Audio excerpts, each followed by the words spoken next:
Alright, fellow YouTubers, I found a fix for the Zama carburetors. If you give it throttle and it's just, just doesn't want to go, there's two problems it could be. Well, yeah, two problems. One, this is your throttle, okay? It hooks in there and it goes, and what it does is, not only does it open and allow the air to go through, but also, see that? There's a little channel right there.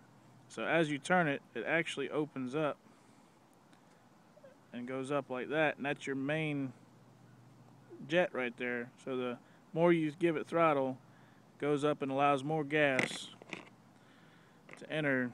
I guess you'd Venturi, whatever. I'm not really great with the carb lingo, I just know how to fix them.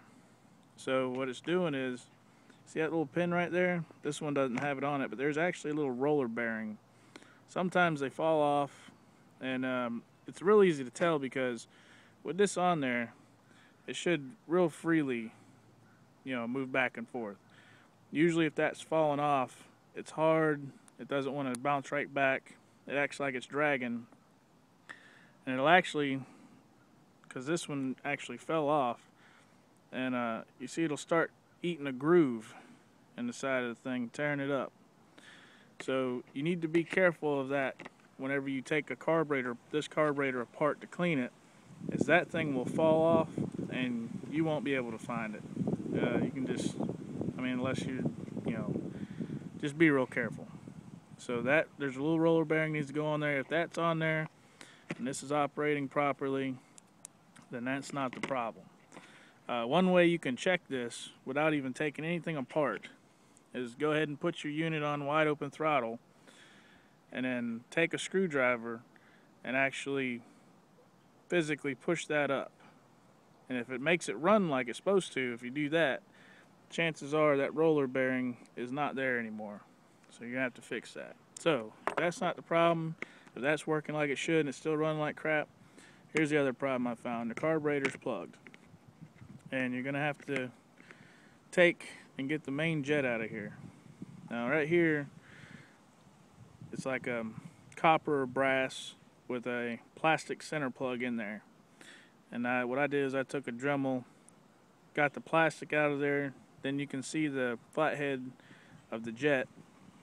Also, this collar, you can see it from here, you'll have to grind that collar off flush and actually waller it out just a little bit, because once you start backing the jet out, it won't go past that. So you're going to have to grind that off flush, open it up a little bit more.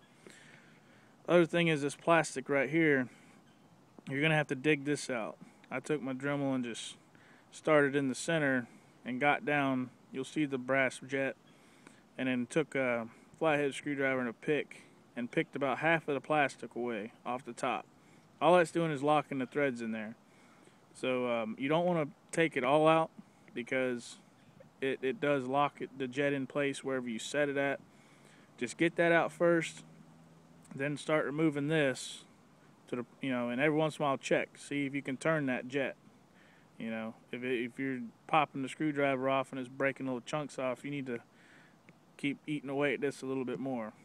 So that's the problem I found, is that main jet gets plugged. I'm not really sure why they cap it off so you can't access it. Probably because they want you to spend that $60 on a new carburetor when you really don't need to. So take your carburetor all apart. Once you get that jet out, it actually draws fuel right down there. You'll see a little port, and it goes in, and then that's where it feeds in. But you can't blow it out with that jet in there. I've tried and tried.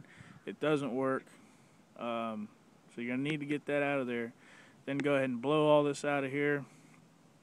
Be very careful right here with the float arm that you don't want to bend this, because it's set right where it needs to be. If you do happen to bend it, what I do is I take a flat edge, lay it across here, and then you shouldn't, about the thickness of a piece of paper, you should be able to slide a piece of paper underneath there. If you got a big gap, you need to pry up on it a little bit, close it up a little tighter. But I think they said like 2/1000ths of an inch is what it should be set at, and it should run fine.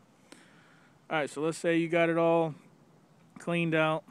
You know, your gaskets are good. If they look rough, just spend the 15 to 20 bucks on eBay and get you a carburetor gasket kit. Comes with everything. Comes with a new, you know, everything. Gaskets, needle. I did find that if you get the new one, this little float arm right here, you will have to adjust it. I had to adjust it when I rebuilt mine.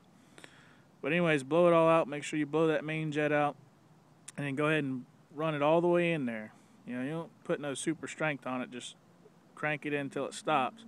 And go ahead and put your carburetor back together and put it on the unit.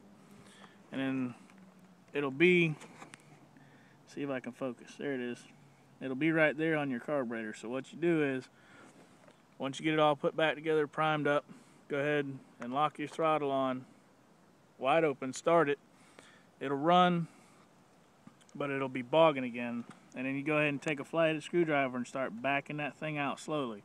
Once you get it set where it's running good, like it used to before it broke down, what I do is I take and turn it an extra quarter of a turn out, and then that's where I leave it, and then it's done. I've done this numerous times. It's worked good. I ain't never had anybody complain about it running bad again after that. So that's the problem I found, is those two things is what caused Zama carburetors to bog down. Either that roller bearing's gone or your main jet is plugged. So, and if your roller bearing is gone, most carburetor rebuild kits come with that new little roller bearing. So, you know, it's worth 15 to 20 bucks to throw a new set of gaskets in there. So that's the fix I found. Save everybody 50, 60 bucks for a new carburetor. I haven't had to buy a new carburetor yet. I just take that main jet out and clean it out, set it, and it runs good. Hope I help you guys.